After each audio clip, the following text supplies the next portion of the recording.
February 19, 1913, Mexican politician Pedro Lascuráin briefly assumed the presidency of Mexico, an event that would go down in history as the shortest presidency ever recorded. His tenure lasted a mere 45 minutes, making him the country's briefest head of state. But what led to Lascuráin's somewhat outlandishly brief presidency? Born on the 8th of May 1856 in Rancho La Romita, now part of Colonia Roma, Mexico City, Lascuráin had deep political roots. His maternal grandfather Mariano Pérez y Aloaiga previously held office as Mexico's 15th president from 1845 to 1846. During his early years, Pedro Lascuráin pursued his education at the Escuela Nacional Preparatoria before enrolling at the National School of Jurisprudence in Mexico City. In 1880, he earned his law degree, establishing himself as a distinguished legal scholar and a highly regarded attorney. Alongside his legal career, he also became a prominent figure in the real estate sector, gaining recognition as both a businessman and legal theorist. By 1910, Lascuráin was serving as the mayor of Mexico City when Francisco Madero, a businessman and revolutionary leader, launched his campaign against the re-election of long-standing President Porfirio Diaz. Diaz had maintained an authoritarian grip on Mexico since assuming power through a military coup in 1876, effectively ruling the country as a de facto dictator. Lascuráin was a firm advocate of Francisco Madero's political vision. However, when Madero sought to challenge Porfirio Diaz in the 1910 presidential election, he was swiftly arrested. Following a fraudulent electoral process in which Diaz declared himself the winner for an 8th consecutive term, Madero managed to escape imprisonment and fled to the United States. From exile, he issued the Plan of San Luis Potosí on October 5,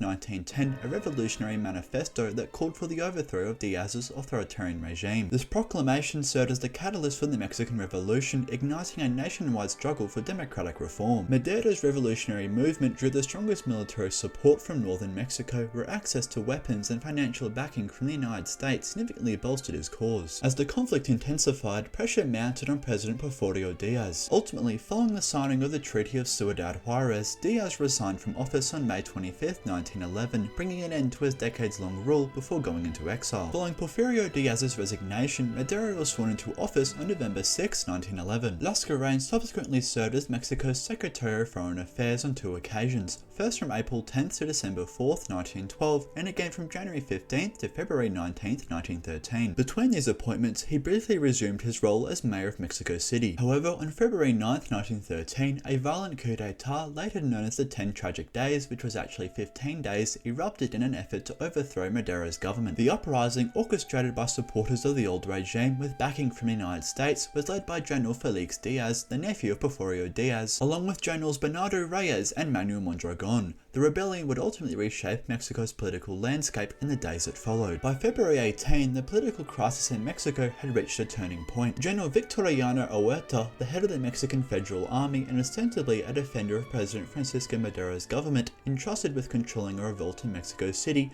found himself at the center of shifting allegiances. Madero faced dwindling support and increasing pressure from both domestic and foreign factions seeking to unseat him. Thus, Huerta ultimately defected to the rebels, advocates of restoring the old political order. Although the conspirators had attempted to recruit Huerta as early as January, he hesitated, waiting for a more favorable opportunity to align with the opposition. His reluctance stemmed in part from Felix Diaz's expectation of succeeding Madero. Once committed, Huerta played a calculated role, deliberately weakening Madero's military position while maintaining the pretense of loyalty. Meanwhile, US Ambassador to Mexico Henry Lane Wilson played an active role in the conspiracy. He reportedly assured Huerta and the rebels that the United States under the Taft administration would recognize the new regime, a critical factor in emboldening their efforts to overthrow Madero. Without this diplomatic backing, Huerta might not have moved forward with the coup. After several days of intense fighting in Mexico City between loyalist and rebel factions within the army, General Victoriano Huerta moved decisively against President Francisco Madero and Vice President Jose Maria Pino Suarez. On February 18, 1913, both leaders were arrested and briefly imprisoned in the National Palace under Huerta's orders. That same day, the conspirators convened at the US Embassy, where they formalized the Embassy Pact. This agreement outlined the removal of Madero and Pino Suarez through forced exile, clearing the way for Huerta to assume control of the government. On February 19th, under duress, Madero and Pino Suarez signed their resignations. Pedro Lascuráin played a key role in persuading Madero to relinquish the presidency, warning him that his life was in imminent danger if he refused to comply. Under Mexico's 1857 constitution, the presidential line of succession included the vice president, followed by attorney general, foreign secretary, and the interior secretary. To consolidate consolidate power, Huerta not only orchestrated the removal of President Francisco Madero, but also eliminated Vice President Pino Suarez and Attorney General Adolfo Valles Baca from office. To lend a facade of legitimacy to the coup, Huerta arranged for Pedro Lascuráin, then serving as Foreign Secretary, to temporarily assume the presidency. The strategic move allowed Lascuráin to appoint Huerta as Interior Secretary, placing him directly next in line for succession. Lascuráin was then compelled to resign within an hour of taking office, thereby paving the way for Huerta to assume the presidency. Thus,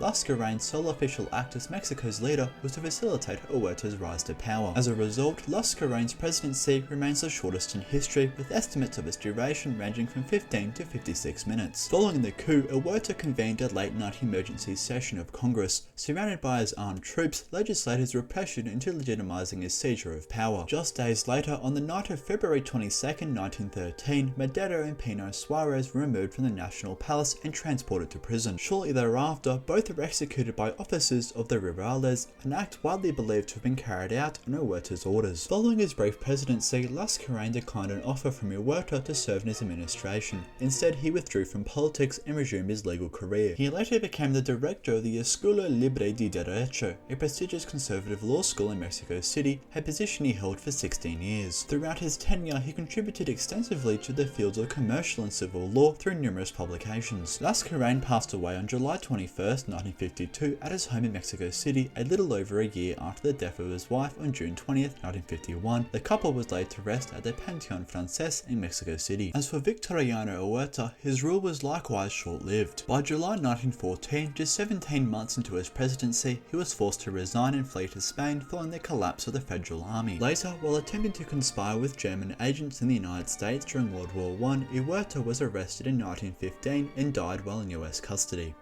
This has been me, Jack, and if you're in Mexico right now, please leave a comment down below.